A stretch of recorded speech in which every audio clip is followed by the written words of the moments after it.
Hey everyone, welcome back. I'm Michael, and today we're going to be getting right back into some more drama-filled Reddit stories. If you enjoy these videos, make sure to like and subscribe. Without further ado, let's begin. This first story was posted just 2 months ago in the True Off My Chest subreddit by a user named Let Me Be Alone. The post is titled, "My wife left me after she got in shape and now wants to get back together." I'm not sure why I am posting this. I probably want some validation as my life turned upside down recently. I, 32 male, have been married to my wife, 33, for 4 years, and we had a great marriage so far. I was madly in love with my wife. She fell into depression mainly due to her job in 2022. I tried to support her in every way and suggested she go to the gym or do any kind of sport to de-stress. I had my own depression episode before we got married, and what saved me was going to the gym. She agreed to that and we started going there together. I could not go as frequently as in the past since my workload got heavier after my promotion. However, I tried my best to be there with her. She used to be a bit chubby, which I loved, and after seeing some changes in her body, she started to go there regularly. It also helped her with depression and she got better. I was really happy to see her get better and livelier. She looked more confident, got more aggressive in bed, and so on. However, after a while, that confidence level started to affect our relationship for the worse. She started going to parties and going outside to the point where she completely stopped doing her share in the house. That proceeded with me seeing her getting flirty with a guy at a meetup we went to. I communicated my feelings to her and she dismissed them. After several of these, I had her sit down with me and told her she was riding high on her newly found confidence and emotions right now. I clearly stated she should not make decisions or actions according to that confidence right now. I know it well. It was one of my worst traits. I used to be extremely emotionally driven in the past.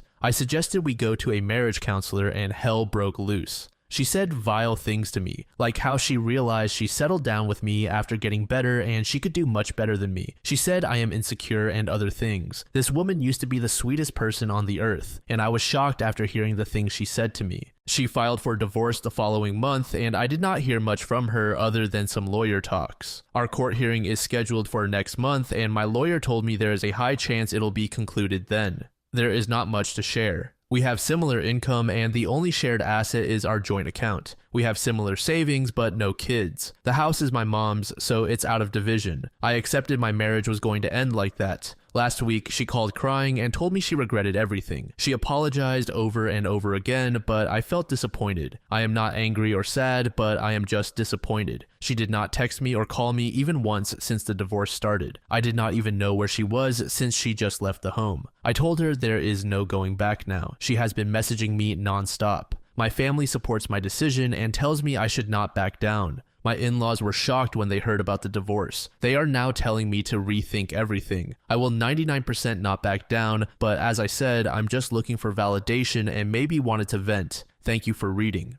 Fuck that woman. She made an emotional and irrational decision and she deserves to face the consequences for it. I find it hilarious that OP's ex-in-laws are telling OP to rethink everything. They're trying to gaslight OP into bailing out their daughter. I'm pretty sure that the only reason OP's ex is trying to get back with him is that the other guy she was seeing dumped her. She showed her true colors when she flipped out on OP during the counseling. It really pisses me off that OP noticed that his ex was battling depression and decided to help her climb out of her hole, just for her to spit all over him and leave him. A relationship is not about outgrowing someone and leaving them. Of course, there are situations when one partner may not be doing all that they should, but this is not one of those situations. Based on what OP has shared, it seems that his ex moved on from him simply because she lost some weight. OP told us that he has been busy with work, so it's not like he's neglecting his responsibilities. One user named H. Simpson left the following comment. Oh boy, I've seen this before. Here's what's actually happening. She got into better shape, had a surge of confidence, received a validation from other men, and decided she could do better. It did not work out with the other guy, and he just pumped and dumped her. Now she's back, probably monkey branching. Don't get caught up in the emotions of your past, because that person you loved doesn't exist anymore. She's gone. The person trying to reconcile with you is the one who tossed you away and divorced you because something better came along. I'm not against you getting back together, but you absolutely need to go through with the divorce. Once the divorce is completed, everyone has a clean slate for a fresh start. Do not change course without consulting your attorney. About a month later, OP provided an update. We are officially divorced. There was not much to share, so it went smooth as butter, according to my lawyer. I've never talked to her other than through lawyers as much as she wanted me to. She tried to talk to me one-on-one and get closure, but I did not want that. It's not that I do not care why she left me or what she did during that time. I just do not want to know. I've been living without her for months now. At first it was difficult and I cried all night some days. But after a few months, I felt like I had come to accept everything. What peace will it give to learn what and why when I already accept everything other than hurting me? For once, I want to prioritize my peace of mind in this whole process. My parents and friends are here to support me, and I am glad that I have such a great support circle. These are my current plans. I'm going to renovate my office room in the house, get back to the gym, and live my best life. I've been wanting to renovate my office room for a while now, and that's what I'll start with. I started hitting the gym at the same time. I believe my body is good, but I have some extra fat. Dieting proved itself difficult because I am a tiramisu addict. For the dating part, I uploaded a few apps and tried out how I was doing. I got decent number of matches, but realized I do not feel like doing it right now. I'll focus on my own hobbies, well-being, and wants for now. Thank you for all the support and help in the last post. If you've been around the channel for a while, you might already know that I'm kind of petty. I am glad OP is on the path to a peaceful life again. But anyway, I would low-key find it really satisfying if his ex gained back all her weight and lost that confidence that she gained. The reason is that in a way, that body was a gift from OP. I don't want to discredit her own hard work for obtaining it, but the whole reason she started going to the gym was because OP worried for her mental health. Again, I'm just being an here. Since the divorce is all done now, OP's ex can go and find whatever good-looking guy she wants. I'm also happy to hear that OP didn't end up meeting with his ex to talk it out. There is absolutely no reason to reintroduce someone into your life that can disturb your own peace.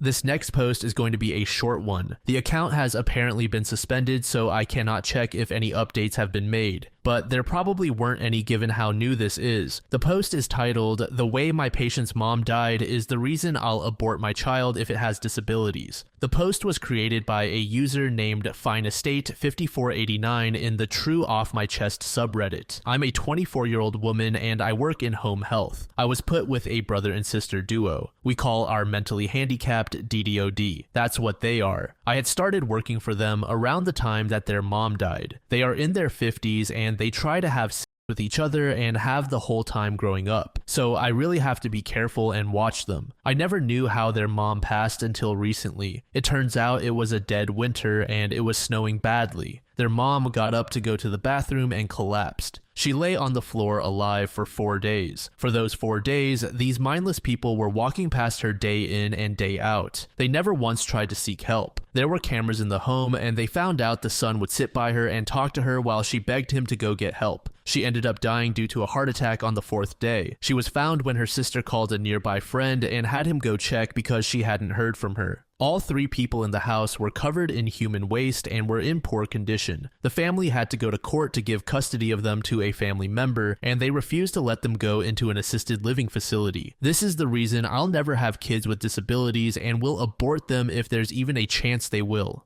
Again, this was a very short story, but it was very impactful, so to speak. I definitely understand OP for her reasoning. Taking care of a child with disabilities up into adulthood is not only stressful, but an immense amount of work. Keep in mind, you would not just be taking care of them while you yourself are young, but you will also need to care for them once you are old. And at that point, you may not even be able to take care of yourself. I feel so bad for the woman that OP mentioned. In her elderly age, she had to care for her handicapped children in their 50s. I don't want that to come across as me blaming the mother's children. They don't know any better, and it's not like coming into this world was their decision. One user named NightDreamer87 made the following comment: "I'm a case manager and this just happened this past week. My client has intellectual disabilities. She's in her early 50s and living with her mom who is 80-something. Her mom was taking care of her, but the mom had bad cellulitis in both legs, so she rode her electric scooter everywhere in the house. Well, right before the 4th of July, the mother passed away. My client, not knowing what to do, just lived in the home with her dead mom for 3 days. Somehow, my client managed to hit the redial button on the landline and it was the hospital. So the hospital had police do a wellness check and found the mother passed away. It's really heartbreaking. Her mother took care of her for her whole life. She could barely care for herself, but refused to put her in a home. Now, that's where my client will spend the rest of her days. Another user named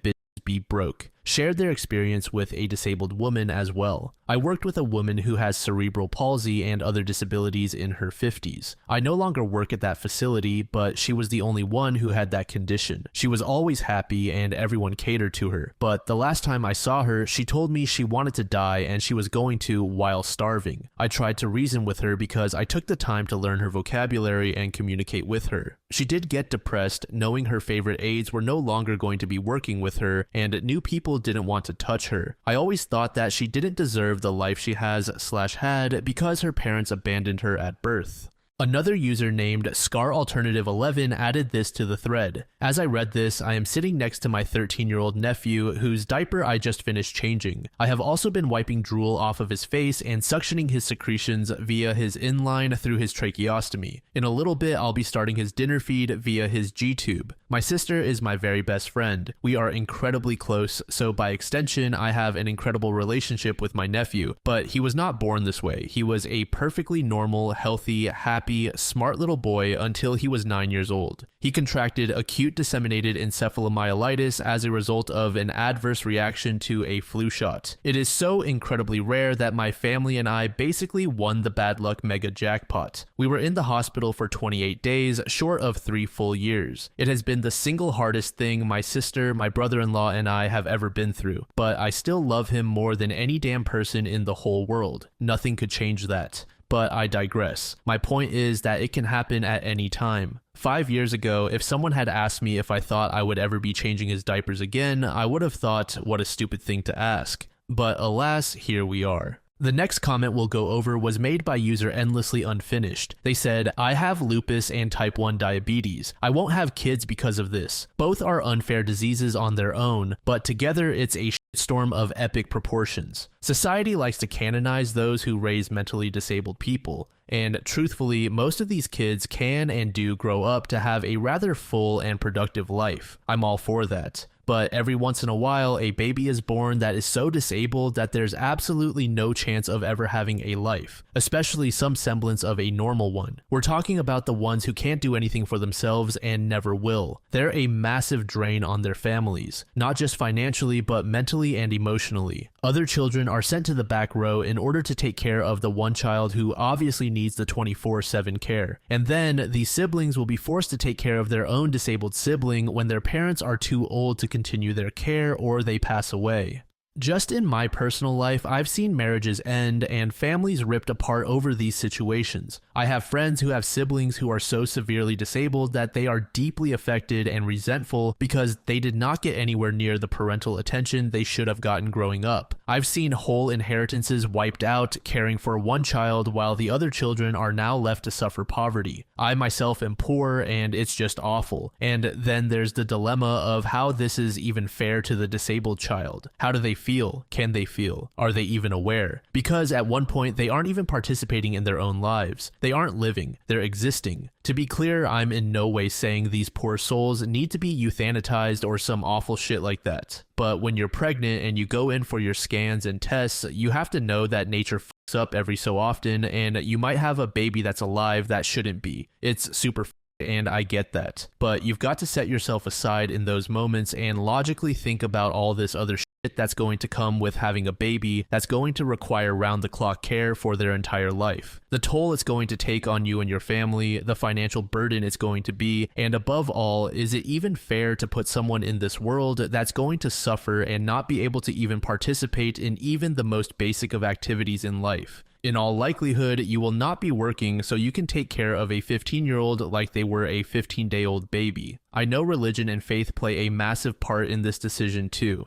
And maybe it's just my autism talking, but when I see my friend's brother who has no cognitive ability at 31 years old, but can throw a hard punch, which is an involuntary reaction when he feels something moving because he's blind, despite being unable to walk or feed himself, I have nothing but the deepest sympathies for him. I just think to myself that I would rather be dead than be force-fed through a tube and have someone hold me down to change my diaper as a struggle because I have no idea what's going on. People need to think with their brains too, not just with their hearts. I think that last comment we went over says what I tried to say a lot better. There is just a lot to discuss regardless of which opinion you have. And just like how several comments in this thread say, sometimes people just face extremely bad luck later in their lives, which puts them in a situation where they require nonstop care. In those moments, nobody had a choice in the first place.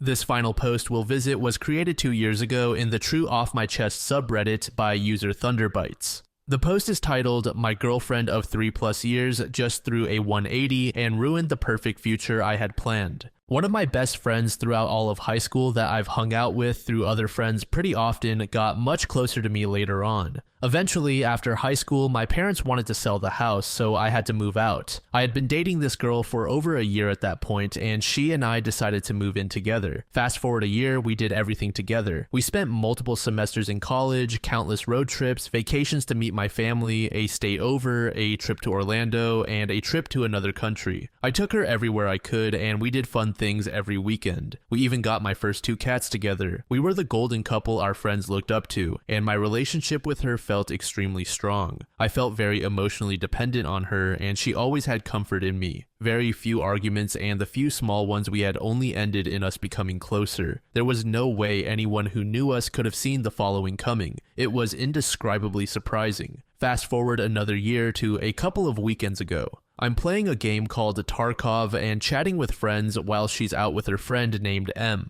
That night I had plans with her, but she explained that M and she wanted to hang out spontaneously, and I had no reason to object. However, it felt off that she would blow off our plans of hanging out that night. No biggie. I trusted her and loved her with all my heart. She hadn't texted me for about 2 hours, so I asked how it was going. No response. 30 minutes later, I called her 3 times, no responses. This had me very worried as she'd answered every call in the last 5 years. I checked her location on Snapchat. It was off. Something I wasn't insecure about, but we'd both never had it off since we started dating. Now I was really worried. I wasn't sure if something had happened to her and the person knew to turn off her location, or if she was lying about where she was. Eventually, she answered my calls with a text saying, "It's good," in response to my "How's it going, baby?" an hour prior. This was no good. I was pissed that she would so shortly answer my obviously huge worries. I spammed her, asking for a selfie and for an explanation of the missed calls and location being turned off. Short one-word replies, 5 minutes apart, only made my mental state worse. Eventually, I started asking for pictures of M. I was becoming doubtful she was telling the truth. She said that she's in the bathroom. I say, "Okay, show me when she's out." Then she says she has to go home. Eventually, I asked what she was lying about. She told me she was actually with a male coworker. From there, it was pure anger from me, and she told me I didn't satisfy her or spend enough time with her. She admitted to being unhappy with me and told me she only stayed with me for financial and apartment security reasons. I worked 2 jobs, one every weekday from the morning to the mid-afternoon while going to my classes. She usually worked afternoons to evenings, but regardless, we hung out every single night. We spent every single weekend for years going out, watching movies, hiking, road trips, trying out new games, hanging with friends, and cooking new foods together. Countless hours she apparently didn't appreciate but never discussed with me. I got a new roommate to sign into my lease so she could be removed. We made up slightly, with no possible chance that I would stay with her, but after 4 to 5 days of sobbing and staying home from work, I had felt clear-minded for once, and we even watched some shows together. I helped her pack her things and moved mine out of the way. I helped her load her car multiple times, and we had some good times. Innocent, goofy, silly insults messing around, just like we had during our entire relationship. The morning she was supposed to finish packing, she asked that I leave for 1 hour while her father was at our apartment. After lots of back and forth, she gaslighted me into guilt, and I fell for it. I left for an hour, and our last 4 texts were the following. Her, all out. Left my keys at the front office. Me. Say bye-bye to Jay. Her, yes. I love you. Me. Take whatever time you need to settle in and let me know how your apartment search goes. I don't catch every call, but I'll respond to every text. She then blocked me on everything, as well as all of my friends and any close mutuals we had. Jay was the cat we verbally agreed I'd keep. B was the cat she was supposed to keep. This was more than fair in my opinion. I returned home and both cats and many other items we agreed I'd keep and even paid her for some of were gone. The person who destroyed my trust and destroyed our relationship went a step further. She abused every ounce of good intentions I had put towards helping her despite the cheating. I'm still reeling from this betrayal from the person who helped shape who I am as an adult, from my number one go-to comfort character for the last 4+ years of my life. Legal action is being taken over the stolen cat. I'll eventually post an update and details I shouldn't post publicly yet later on. I've lost a lot of weight and my psyche has been damaged immensely.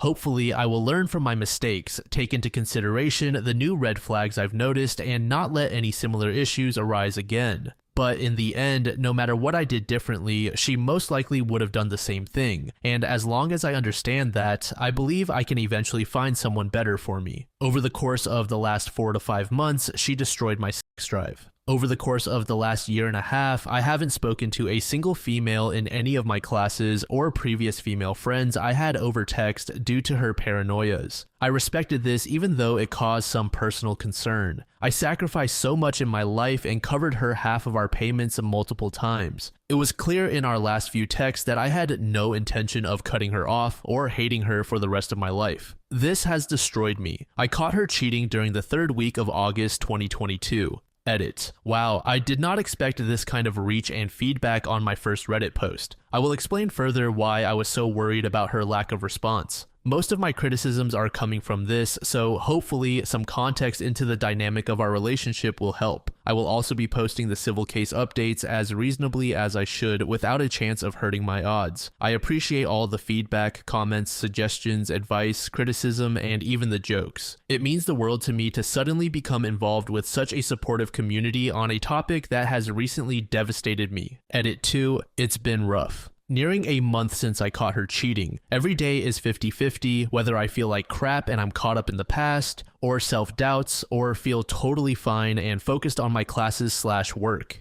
It's come to my attention that her work closes at 7 and this isn't fast food or some sort of retail, but she was never home before 9:30, leaving me to believe she was spending time with this coworker often, possibly every single closing shift, which would have allowed her to feel bold enough to bail on our plans and think I wouldn't find out. Any negative comments, or more so, criticisms of myself came from my post, including that I felt emotionally dependent on this girl. For better or for worse, I hope it's understandable that being close friends with this girl for over a quarter of my life and spending most of that time dating her and living with her definitely led me into a false sense of security. Having been with her my last couple of teenage years and the first couple of adult years, I don't see how it may be difficult to grasp that I really did believe and try with all my heart to make this relationship one of those high school sweetheart beginnings. And no, I wasn't trying to follow some stereotype or keep false hope because we met at a young age. I just truly felt like, despite any disagreements and the sacrifices I made for her, we were healthy in nearly every category that mattered.